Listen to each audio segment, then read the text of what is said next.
ఈ వ్యక్తి చిన్నప్పటి నుంచి తనకు హల్క్ శక్తులు ఉన్నాయని ఊహించుకునేవాడు. హల్క్ గా మారడానికి అతను సామర్థ్యాన్ని పెంచే మందులు ఇంజెక్ట్ చేసుకునేవాడు. అలాగే తన శరీరాన్ని ఆకుపచ్చ రంగుతో పెయింట్ చేసుకునేవాడు. ఒకసారి అతను ఇంట్లో స్ట్రీట్ ఫైటర్ గేమ్ ఆడుతుండగా అతని సొంత బలం సరిపోక ఒక ఎర్రటి రాక్షసుడు అతన్ని పడగొట్టడంతో కోపం వస్తుంది. కోపంతో అతను జిమ్ కి వెళ్లి పిచ్చివాడిలా ఎక్సర్సైజ్ చేస్తాడు. హల్క్ శక్తిని మేల్కోవాలని ప్రయత్నిస్తాడు. హల్క్ ని ఇష్టపడే ఒక అమ్మాయిని కలిసి ఆమెను డేట్ కోసం ఆహ్వానిస్తాడు.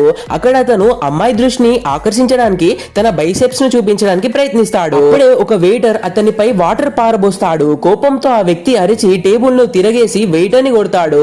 ఆపై పరిణామాలు కోపంతో ఆ అమ్మాయిని వదిలి అద్దాలను పగలగొట్టి బయటికి పరిగెత్తాడు. నిర్మానుష్యమైన వీధుల్లో చెత్త డబ్బా శబ్దం అతన్ని మరింత రెచ్చగొట్టగా అతని నోటి నుండి తెల్లటి నురుగు వచ్చి పెద్దగా అరుస్తూ భయంకరంగా కనిపించాడు. అతని శరీరం అంతా ఆకుపచ్చగా మారి కండరాలు ఉబ్బుతాయి. కానీ నిజానికి అతను కేవలం ఆకుపచ్చ రంగు మాత్రమే వేసుకుంటాడు. నిజమైన హల్క్ నని భావించి వీధుల్లో విధ్వంసం సృష్టించడం ప్రారంభించగా అతను పోలీస్ కారును ఢీకొడతాడు.